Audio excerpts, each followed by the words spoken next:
I started getting into journalism at El Camino City College. I initially got my first job just by freelancing right out of there, but I wasn't quite at that level yet.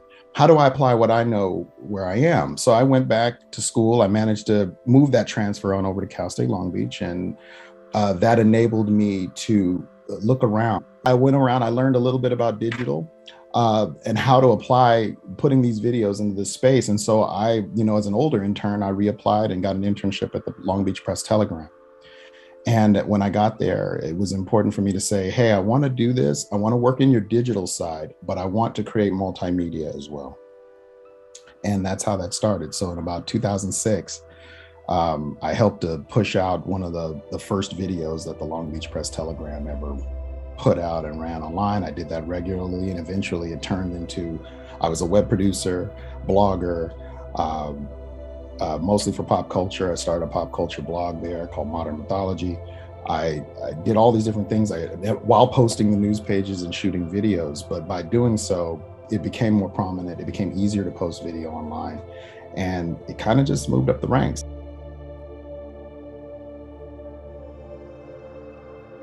I always thought that I would be a journalist. I love fashion. I love traveling. I have a lot of different things that I'm interested in. And I thought that writing about those things would be fantastic. So when I was looking for a major for college, I decided that journalism was the thing for me. And I minored in marketing as well because I always loved the experiential campaign aspect of storytelling. So when I was in school, I was introduced to public relations a little bit more than what I'd come to know before. And so I just dove into the PR section of CSULB and was on PRSSA for the 3 years that I was in school. I was VP of PRSSA while I was there as well. And then was also a Bateman competitor and came in second place that year. So I was very involved in the PR world, and also did a number of different internships while I was in school. I think I had 3 that touched on some of those interests. So I was at PMK BNC, which I think is now Rogers and Cowan. I can't keep up with the acronym, but that was in the entertainment space. And then I was an intern at St. John's, which is a fashion company. And then I was also an intern at the Museum of Latin American Art because I love art and I'm Mexican myself. So I was really interested in exploring my heritage in that aspect. But when it actually came to graduating, as I'm sure a lot of you are doing, just applied for everything under the sun. It must have been hundreds and hundreds of applications, but I had a number of really great friends in the program. And so I was able to use some of those relationships there to land my first role at a PR agency called Allison and Partners.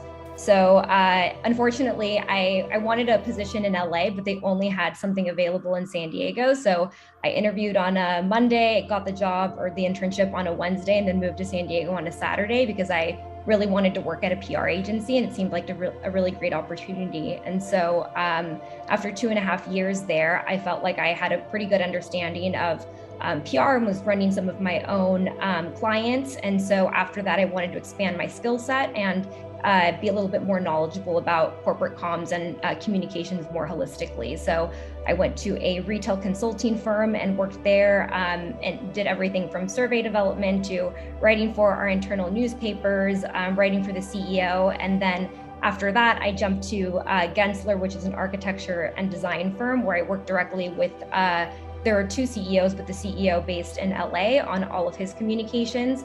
And then this fantastic opportunity came to me via LinkedIn of all places. And a recruiter mentioned that there was an opening at Disney and if I would like to interview for it. And that must have been a little bit over 2 years ago. And so now I find myself at Disney in the consumer products, gaming and publishing part of the company. And I'm interviewing actually for a different position this week and will likely transition into something new, but within the company within the next couple of weeks. So it's been a really great journey for me.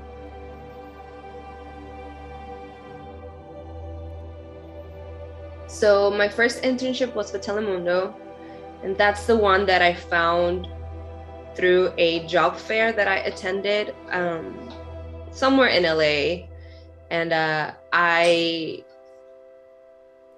back then we were still printing out resumes. And so I took a bunch of copies of my resume and went to every booth possible at the job fair. Again, I knew I probably wasn't going to get hired. My only experience was, bylines with the Daily 49er, which are great, but I don't think that's what they were looking for. But I just figured I have nothing to lose. I'll just drop off my resume at every booth, because why not? And I went to the Telemundo one because I am bilingual, and I figure that's an asset I could, use. So I talked to some people and I said that I was willing to do any internships, and they said they didn't have anything at the time.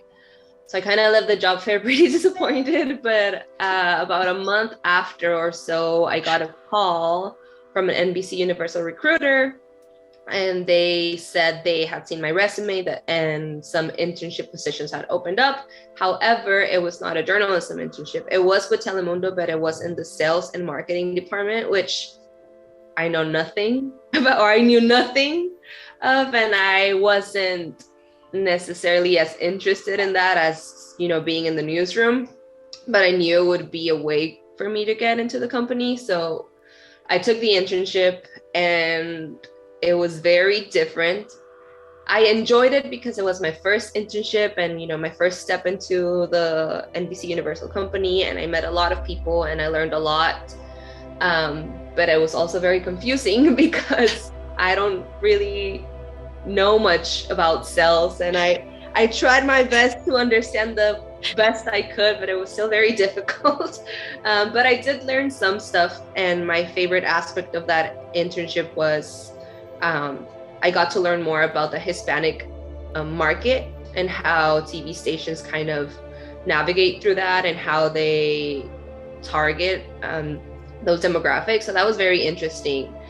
And so my bosses at the time with that internship knew that I wanted to go into news, not sales. So they actually gave me a chance every Friday to join the news crews out on the field. So every Friday I was able to go out in the field with the photographers and the reporters.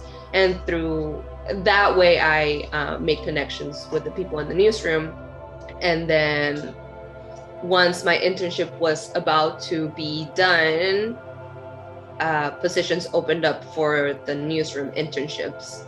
So they told me about the opening dates for applications, and then I applied. And then my second internship was with NBC, and it was in the newsroom. I interned I was shadowing one of the reporters in the early morning shift. So my reporter that I was shadowing was doing the early morning show, so the 4 a.m. shows. So my shift was from like 11 p.m. to 7 in the morning, something like that. So it was a sacrifice, but it was worth it. I learned a lot, and also because it was a very different shift. There wasn't a lot of people in the newsroom as, the regular hours or a regular 9 to 5, even though news jobs are not a regular 9 to 5. I was in odd hours at the newsroom, and so it was a very small team, and I was able to get to know mostly everyone and talk to everyone, and I was able to shadow reporters, shadow assignment desk editors, and just learned a little bit of everything.